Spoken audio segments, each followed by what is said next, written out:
السلام علیکم دوستو، آج کی ویڈیو جو ہے وہ جس پہ ہم اپنا ریئیکشن دینے جا رہے ہیں وہ ایڈوکیٹ فیض سید صاحب کی ویڈیو ہے، جس میں ہم جو ہے وہ آج نماز جنازہ کا مکمل طریقہ سیکھیں گے اور سنت کے مطابق کس طرح نماز جنازہ پڑھا جاتا ہے، اس کے فرائض، اس کی تمام سنتیں اور اس کو کیسے پڑھنا چاہیے نماز جنازہ کو آج مکمل طریقہ سیکھیں گے۔ تو ابھی ہم چلتے ہیں ایڈوکیٹ فیض سید صاحب کی ویڈیو کی طرف، جس میں وہ کمپلیٹ طریقہ نماز جنازہ کا سکھا رہے ہیں۔ اب نماز جنازہ کی کیا شرائط ہوں گی، کیا کنڈیشنز ہوں گی؟ تو سب سے پہلے یاد رکھیے، جو کچھ عام نماز میں ہوتا ہے وہ سب نماز جنازہ میں ہوگا۔ آپ وضو کریں گے، اس کے لیے غسل ضروری ہے، آپ وضو سے ہوں گے، وضو سے ہو کر آپ آ کر کھڑے ہوں گے، امام ہوں گا، صفے بندیں گے، جیسا عام نمازوں میں جو ہوتا ہے وہ سب اس کے اندر بھی ہوں گا، ٹھیک ہے۔ اسی طرح جو ہے اس کے بعد جو آپ کیا کریں گے کہ نماز جنازہ کے فرائض کیا چیز ضروری ہے۔ تو ایک تو یہ ہے کہ اس کو کھڑے رہ کر پڑھا جائے، مجبوری میں بیٹھ کر پڑھنا بھی جائز ہے۔ دوسرا ہے کہ نماز جنازہ کی نیت کی جائے، جیسے ہر عمل سے پہلے نیت ہے، کوئی خاص نیت مطلب دل کا ارادہ کیا جائے۔ تیسری چیز جو یاد رکھیں گے، سورہ فاتحہ کی اس میں قرأت کی جائے، ٹھیک ہے۔ یہ فرائض گنا رہا ہوں، اس کی سنت انشاءاللہ اس کے بعد آئیں۔ سورہ فاتحہ کی قرأت کی جائے اس کے اندر، ٹھیک ہے۔ اس کے بعد جو ہے رسول اکرم صلی اللہ علیہ وسلم میں درود بھیجا جائے، اور پانچویں چیز جو ہے 4 تکبیرات سے یہ ہوں گی، کم از کم 4 سے زائد تکبیرات ہو سکتے ہیں، لیکن کم سے کم 4 تکبیرات ہوں گے۔ 4 سے زیادہ آپ سے 5، 6، 7 اور 9 تکبیرات بھی ثابت ہے، لیکن عمومی نماز آپ نے 4 تکبیرات سے پڑھی، اس لیے میں نے فرائض میں رکھا۔ کھڑے ہو کر پڑھے، مجبوری میں بیٹھنا الگ چیز ہے۔ دوسرا فریضہ اس کا کہ اس کے اندر جو کام کیا جائے گا نیت ہو۔ تیسرا سورہ فاتحہ پڑھی جائے۔ چوتھا درود بھیجا جائے، اور پانچواں اس میں 4 تکبیرات منیمم ہوں گے، مور دین 4 ہو سکتی ہے، ٹھیک۔ ہم اس تفصیلات میں جائیں گے کہ 4 سے زیادہ کیسی دی جائے، چونکہ اس کی ضرورت نہیں ہے، ٹھیک۔ آپ کو دیکھنا ہے تو آپ تفصیلات احکام الجنائز کتابوں میں دیکھ سکتے ہیں، ٹھیک۔ یہ تھے اس کے فرائض۔ اب اس کا طریقہ، یہ سنتوں کے ساتھ فرائض کو ملا کر اب طریقہ رکھتا ہوں۔ سب سے پہلے جنازے کی نماز کے لیے میت کو لے جایا جائے گا اور امام کے سامنے رکھا جائے گا۔ اگر مرد ہو تو اس کے سر کی طرف امام کھڑا ہوگا، عورت ہو تو اس کے بیچ میں امام کھڑا ہوگا۔ میت لیٹی ہے، یہ سر ہے، امام یہاں کھڑا ہے، اور اگر مرد ہے تو سر کے پاس کھڑا ہے، اور عورت ہے تو سینے اور پیٹ کے بیچ والے حصے میں کھڑا ہے۔ اس سے فرق پتہ چل جاتا ہے کہ مرد ہے عورت۔ ایک سے زیادہ جنازے ہیں تو سب ایک ساتھ رکھ دیے جائیں گے، 1، 2، 3، 4 ایسے رکھ دیے جائیں گے۔ ایک سے زیادہ جنازے اور مرد اور عورت دونوں کے ہیں تو عورت کا جنازہ قبلے کی طرف اور مرد کا جنازہ امام کی طرف۔ دیکھیے کتنا احتیاط کی گئی پردے کے معاملے میں، یہاں بھی حالانکہ کفنائی پھر بھی اس کو ادھر رکھا گیا دور، تو عورت وہ طرف اور مرد امام کے سامنے ہو، اور امام جو ہے کھڑا ہو جائیں گا، ٹھیک ہے۔ چونکہ اس کے مرد سامنے تو سر کی طرف کھڑا ہے، تو مرد ہے سر کی طرف، عورت ہے بیچ میں۔ مرد ایک ساتھ بہت سے تو ایک ساتھ رکھ دی جنازے اور کھڑے ہو گئے، اور اگر عورتیں اور مرد مکس ہے تو عورتیں ادھر کی طرف، مرد امام کی طرف، اور امام وہاں کھڑا ہو جائیں گا۔ پیچھے لوگ صف بنائیں گے۔ صف بندی کے اندر 1 صف 3 صف، جیسا کہ طاق عدد کی ایک پسندیدہ چیز ہے، 1 صف 3 صف 5 صف 7 صف جو بھی ہو سکتا بنائیے۔ کم ہے تو ایک کافی ہے، کوئی ضروری نہیں ہے کہ 3 ہی ہونا۔ اچھی بات ہے کہ 3 صف ہو، اچھی بات ہے کہ زیادہ سے زیادہ لوگ شامل ہو جنازے میں، اچھی بات ہے کہ زیادہ توحید پرست لوگ ہو، لیکن کوئی ضروری چیز نہیں ہے، کم بھی ہو سکتی۔ تو بہرحال آپ نے وہ کیا، جنازے کو رکھا، امام مرد ہے تو سر کی طرف، عورت ہے تو بیچ میں، 1 سے زائد ہے تو ادھر عورتیں ادھر مرد ہے، اگر پورے مرد ہے تو 1 کے لگا دیے۔ اس کے بعد امام کھڑا ہوا، کھڑا ہو کر وہ اب جو ہے وہ کھڑا ہوا، وہ پہلی چیز ہوگی، نیت اس کی ہے نماز پڑھانے کی، اور وہ اللہ اکبر کہیں، ٹھیک۔ جب اللہ اکبر کہیں گا اور ہاتھ باندھ لیں گا، سب پیچھے مقتدی بھی آپ لوگ اللہ اکبر ہاتھ باندھ لیں، ٹھیک۔ ہاتھ باندھنے کے بعد آپ جو ہے سورہ فاتحہ پڑھیں گے، بسم اللہ پڑھیں گے، سورہ فاتحہ پڑھیں گے، ٹھیک۔ سورہ فاتحہ پڑھنے کے بعد ضمی سورہ بھی آپ ملا سکتے ہیں، یہ سنت ہے اس کی۔ سورہ فاتحہ تو فرض ہے، سورہ جیسا کہ ہر نماز میں سورہ فاتحہ پڑھی جاتی ہے، اس لیے کہ آپ نے فرمایا لا صلاۃ لمن لم یقرأ بفاتحۃ الکتاب، اس کی نماز نہیں جس نے سورہ فاتحہ نہیں پڑھی، ٹھیک۔ وہ جہر سر وہ میں اس میں نہیں جا رہا ہوں، ابھی کوئی نماز نہیں جس میں سورہ فاتحہ نہ پڑھی جائے۔ تو آپ نے اللہ اکبر کا ہاتھ باندھا، سورہ فاتحہ پڑھی، اس کے بعد ضمی سورہ ملایا، کوئی بھی سورہ آپ چاہے تو ملائیں، نہ بھی ملائے تو کوئی مسئلہ، لیکن ملانا چاہیے، سنت ہے۔ اس کے بعد پھر آپ کہیں گے اللہ اکبر، پہلا اللہ اکبر ہوگا، یہ دوسرا ہے، پہلے کے بعد سورہ فاتحہ اور ضمی سورہ، پھر کہیں گے اللہ اکبر، ٹھیک۔ اللہ اکبر کہیں تو اس میں جو چیزیں ملتی ہے، رسول اکرم صلی اللہ علیہ وسلم رفع دین کا تذکرہ نہیں آتا اس نماز میں، لیکن عبداللہ ابن عمر رضی اللہ عنہما یہ رفع دین ہر تکبیر پر نماز جنازہ میں بھی کرتے تھے، لیکن سنت سے یہ بات ثابت نہیں، آپ کے عمل سے ثابت ہے، ٹھیک ہے۔ تو امام نے پہلے کا اللہ اکبر ہاتھ باندھ لیا، سورہ فاتحہ ضمین، پھر کہیں گے اللہ اکبر۔ اب جب دوسری بار اللہ اکبر کہیں گا، چاہے تو ہاتھ اٹھائیے، اگر آپ کو ہاتھ نہیں اٹھانا ہے تو ہاتھ بندے رہیں گے۔ بہت سے لوگوں کو میں نے دیکھا غلط فہمی کیا کرتا، اللہ اکبر اللہ اکبر، سر کو اٹھاتی، کیا ہے پتہ نہیں، جنازے کی نماز کو کھڑے اللہ اکبر پہلی بار کرتے، اس کے بعد اللہ اکبر، سب لوگ اللہ اکبر، اللہ گردن کو اٹھاتے. یہ ہمارے یہاں اکثر ایسے ہاتھ اٹھانے کا تذکرہ عبداللہ ابن عمر رضی اللہ عنہ سے ملتا ہے, گردن اٹھانے کا تو کہیں بھی نہیں. گردن سے یوں کرنا یوں کرنا, پتہ نہیں. اب دیکھیے جب سیکھتے نہیں ہیں تو یہ سب مسائل چالو ہو جاتے ہیں. اللہ اکبر, ہاتھ باندھا, سورہ فاتحہ زمین سورہ, پھر کہا اللہ اکبر. دوسری بار اللہ اکبر کہنے کے بعد درود شریف پڑھیں گے ہم, جو کہ ضروری ہے, واجب ہے نماز میں. درود شریف کون سا؟ درود ابراہیم, اللہم صلی علی محمد وعلی آل محمد, جو آپ نماز میں پڑھتے ہیں اتحیات میں قاعدے میں. ٹھیک ہے, یہ ہوا 2 تکبیرات کا. پھر تیسری بار آپ کہیں گے اللہ اکبر, تیسری بار اللہ اکبر کا, اس کے بعد آپ دعا پڑھیں گے.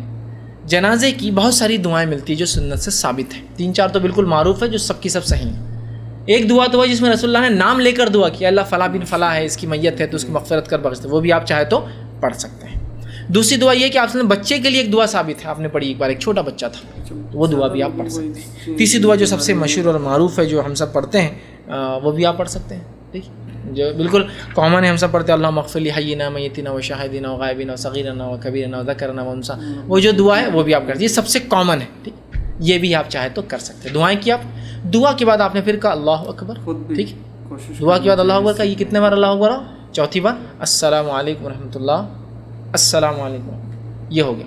اس میں ایک روایت جو ملتی ہے ابو ہریرہ رضی اللہ عنہ سے, وہ یہ ہے کہ صرف ایک سلام بھی کافی ہے, السلام علیکم ورحمۃ اللہ, یہ بھی کافی ہے, اور 2 سلام. اب ایک سلام سے تو ہم بس کو پڑھتا نہیں ہے, لیکن آپ اگر عمرے اور حج چکے ہوں گے تو بہت سی بار ہندوستانی لوگ کھڑے ہوتے صف میں, امام کرتا السلام علیکم ورحمۃ اللہ, اور ہم کھڑے ہی رہتے ایسے, وہ سب ہلنا چلنا چالو کر دیتے کیونکہ ایک سلام سے پڑھتے. پھر ہمارے پاس ہندوستانی لوگ بولتے کتنا الگ مسئلہ کہ ان کا دیکھو آدھی نماز آدھا سلام آدھا یہ آدھا وہ, علم نہیں ہونے سے ہوتا ہے. ایک سلام بھی کر سکتے, چاہے تو دونوں بھی کر سکتے ہیں. یہ ہوا طریقہ. تو جنازے کی نماز کا طریقہ, جنازہ لایا گیا, مرد ہو تو سر کی طرف, عورت ہو تو بیچ میں, ایک سے زیادہ ہو تو عورتیں ادھر مرد ادھر, امام کھڑا ہوا, اللہ اکبر اس نے کیا, سورہ فاتحہ پڑھا, زمین سورہ ملایا, پھر اللہ اکبر کہا, درود شریف پڑھا, پھر اللہ اکبر کہا, دعا کی, پھر اللہ اکبر کہا, اور اس کے بعد جو ہے اس نے جو ہے السلام علیکم ورحمۃ اللہ, السلام علیکم ورحمۃ اللہ. یہ ہوا 4 تکبیرات سے. اس کے اندر سر میں بھی پڑھا جا سکتا ہے, اور یہ نماز جہر میں بھی پڑھائی جا سکتی ہے. عبداللہ ابن عباس رضی اللہ عنہ ایک مرتبہ جنازے کی نماز پڑھا, جہر میں پڑھائی, آواز میں پڑھائی.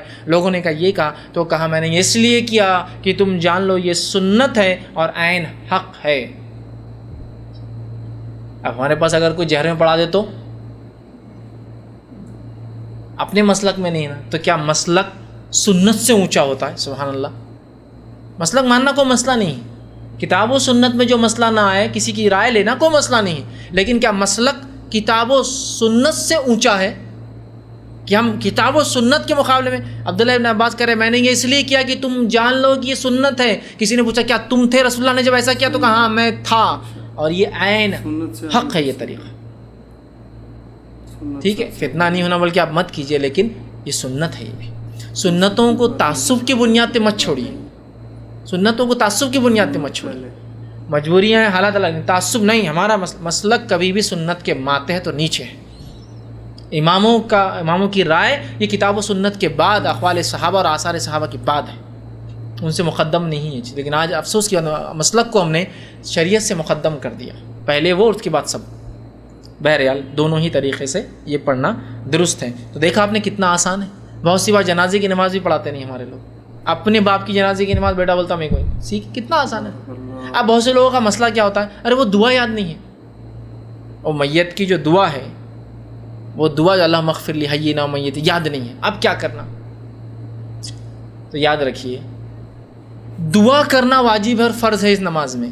کون سی دعا ضروری نہیں ہے, جو سنت سے ثابت دعا ہے وہ تو آپ کر ہی سکتے ہیں, لیکن آپ سمجھ لیجیے آپ کو دعا یاد نہیں والی. سورہ فاتحہ تو یاد سب کو رہتی, ایک بار اللہ اکبر کا ہاتھ باندھ لیا, سورہ فاتحہ زمین سورہ خاموشی میں پڑھنا ہے آپ کو, اس کے بعد درود سب کو یاد رہتا. اب مسئلہ دعا کی وجہ سے آدمی آگے نہیں بڑھتا. دعا بہت آسان ہے, دعا بہت, آپ کو اگر یاد نہیں تو کوئی دوسری دعا بھی کر سکتے ہیں. اگر مرد ہیں اللہم مغفر لہم, اللہم ورحمہم, اتنا تو بول سکتے اللہ اس کی مغفرت کر, اس پہ رحم کر, 3 بار بول دیجیے. عورت ہے اللہم مغفر لہا ورحمہا, اللہ اس عورت کی مغفرت کر دے, اس پر رحم کر دے, اتنا بول دیجیے, بس ختم. اللہ مغفرت کر, رحم کر, یہی تو دعا ہے. مغفرت وہ پوری دعا وہی. اب نہیں آتی ہے تو میں کہہ رہا ہوں یہ بھی ہو سکتا ہے, سمجھ رہا بات کو. لیکن سنت تو وہی دعائیں ہیں جو ثابت شدہ الفاظ سے, سنت سے ہٹ کر بھی عربی میں اگر آپ دعا اس کی مغفرت اور رحم کی کرتے تو ہو سکتی. ہو گیا, اتنے آسانی سے آپ نے جنازے کی نماز پڑھا دی. کوئی مسئلہ نہیں ہے اس کے اندر. ٹھیک ہے. تو بہرحال یہ تھا جنازے کی نماز پڑھانے کا طریقہ. جنازے کی نماز کے اندر اب جو لوگ پیچھے رہ جائیں, جنازے کی نماز کھڑے ہو گئے, آپ پیچھے سے آئے اور نماز شروع ہو گئی, تو کیا کریں؟ تو آپ کھڑے ہو جائیں اور امام کے سلام پھیرنے کے بعد اپنی نماز آگے کریں. جو تکبیرات باقی تھے, جیسا آپ ملے, امام نے ایک تکبیر آخری تکبیر میں تھا, اللہ اکبر کہے, آپ نے مل گئے, اس کے بعد اس نے اللہ اکبر کہا, سلام پھیر دیا. اب آپ کو 2 تکبیر ملی, آپ کو 2 تکبیر, تو آپ پہلی تکبیر کا سورہ فاتحہ ضمی سورہ پڑھیں گے, اس کی دوسری تکبیر جب وہ سلام پھیریں گا تو آپ درود پڑھیں گے, اس کی تیسری تکبیر آپ خود دیں گے اور چوتھی آپ نہ پڑھ لیجیے. یا ایک روایت کے مطابق نبی اکرم صلی اللہ علیہ وسلم جب پوچھا گیا, ماں عائشہ نے پوچھا, اللہ کے رسول کچھ لوگ تھوڑا دیر سے آتے ہیں جنازے کی نماز میں, وہ کیا کریں؟ تو آپ نے فرمایا کہا, جو سن لے تکبیر کہے اور جو نہ سن سکے تو اس پر اس کی قضا نہیں ہے, اس کی قضا نہیں ہے. تو آپ کھڑے ہوئے امام کے ساتھ ہی سلام پھیر دیجیے, یہ بھی کافی ہے. یا پھر چاہے تو آپ بڑھا بھی سکتے, دونوں ہی اقوال علماء کی موجود ہے کہ تو یہ تو حدیث میں ہے کہ ضرورت نہیں ہے اس کو قضا کی, چاہے تو آگے بڑھا سکتا ہے, دعا کرنا. اب آپ جنازے کی نماز کے لیے آئے اور جنازے کی نماز پوری ختم ہو گئی, ہوئی مطلب پوری ہو گئی, مطلب اب کیا کریں گے؟ تو آپ جنازے کی نماز خود پڑھ سکتے ہیں کہ بھائی چلیے ہٹی ذرا میں پڑھ لیتا ہوں. مرد کی عورت کیا کھڑے ہوئے اور آپ اپنی نماز, کوئی اور لوگ چاہیں تو پیچھے آ سکتے ہیں. ایک سے زائد جماعتیں ہو سکتی ہیں. ایک مرتبہ میں نے دیکھا ایک صاحب کا انتقال ایک محلے میں ہوا, وہاں بڑے چہیتے تھے وہ, تدفین لیکن جہاں کی جا رہی تھی وہ ان کا آبائی محلہ تھا. سب نے کہا کہ بھائی ہم تو محروم ہو جائیں گے نا, کافی دور تھا وہ محلہ, ہم سب نہیں آ سکتے, یہاں پڑھا دیجیے. بولے نہیں, ہمارے مسلک میں ایک ہی نماز ہوتی جنازے کی. ارے میرے بھائی, سنت کو دیکھنا ہے ہم کو. نبی اکرم صلی اللہ علیہ وسلم واقعہ سنی, صحیح مسلم کی روایت ہے, آپ صلی اللہ علیہ وسلم مسجد نبی میں فجر میں آئے اور دیکھا کچھ پتے اور گھان پڑی ہے. کہا کہ وہ آج جھاڑو دینے والی نہیں, ایک عورت تھی جو مسجد کی خدمت کیا کرتی تھی.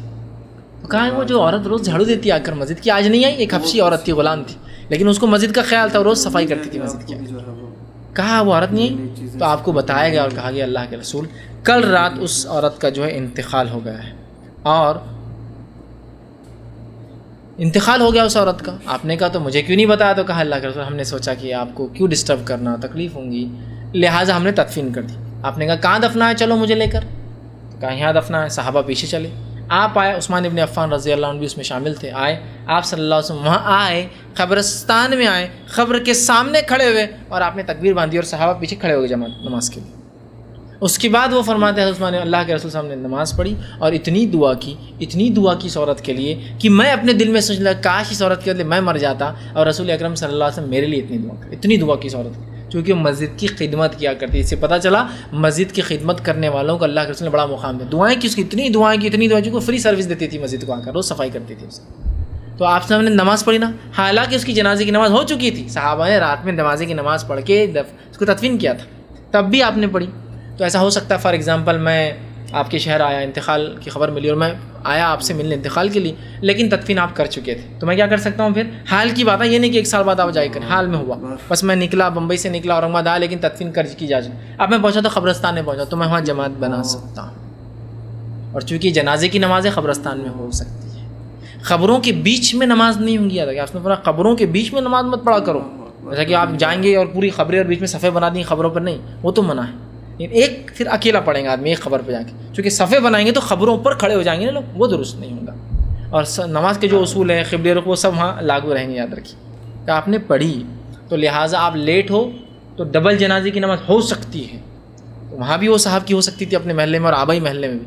آپ محلے والے محروم رہ گئے, آبائی محلے میں نماز ہوئی ان کی, 2 جگہ ہو سکتی تھی. مرنے کے بعد کوئی پہنچا تدفین کے بعد, تب بھی ہو سکتی. حال میں بالکل کہ بھائی وہ اسی آپ کے لیے ہی اور تیمارداری کے آپ کے ملنے کے لیے آیا اور وہ دیکھنے آیا تھا, لیکن تدفین ہو چکی ہے, پڑھ سکتا ہے. اب ہمارے پاس دیکھیے یہ سب نہیں ہوتا ہے, نہیں ڈبل نہیں ہوتی, اور کیا غلط فہمی, اللہ رحم کرے, بس سنت چھوڑ دی, شریعت چھوڑ دی. بہرحال آپ پڑھ سکتے ہیں, اگر لیٹ بھی ہو تو پڑھ سکتے ہیں. اب جنازے کی نماز کی دعائیں بہرحال میں آپ کو بتا چکا ہوں. اب اس کے بعد جو ہے آپ وہاں پڑھ سکتے ہیں. لیٹ ہونے کا بھی مسئلہ میں نے رکھ دیا, جماعت میں ملنے کا بھی مسئلہ رکھ دیا, بعد میں آنے والا مسئلہ, اور خبر پہ بھی آپ اس کو ادا کر سکتے ہیں. تو یہ چند باتیں تھیں. تو دوستو آپ نے جو ہے وہ ویڈیو کمپلیٹ ویڈیو دیکھی, ایڈوکیٹ فیض سید صاحب کی نماز جنازہ کی پوری ڈیٹیل انہوں نے بتائی ہے کہ کس طریقے سے کیسے پڑھنا ہے. اور بہتر یہی ہے کہ آپ جو ہے وہ اولاد ہو جو وہی جنازہ پڑھائے, یہ ان کی حق میں زیادہ بہتر ہے. کوشش کرنی چاہیے کہ جو میت ہے اس کی اگر اولاد ہے کوئی تو وہ جنازہ پڑھائے. اور انہوں نے ایک چیز جو ہے وہ اس میں ڈیٹیل سے بتائی ہے ویڈیو میں, اور امید ہے کہ جو ہے وہ آپ کو بہت زیادہ نالج میں آپ کے اضافہ ہوا ہوگا. تو انشاءاللہ نیکسٹ کسی اچھے ویڈیو کے ساتھ آپ کی خدمت میں حاضر ہوں گا، جس سے آپ کو جو ہے وہ دینی اور دنیاوی دونوں طریقے میں جو ہے وہ فائدہ ہو. تو نیکسٹ ویڈیو تک کے لیے اجازت دیں. اللہ حافظ.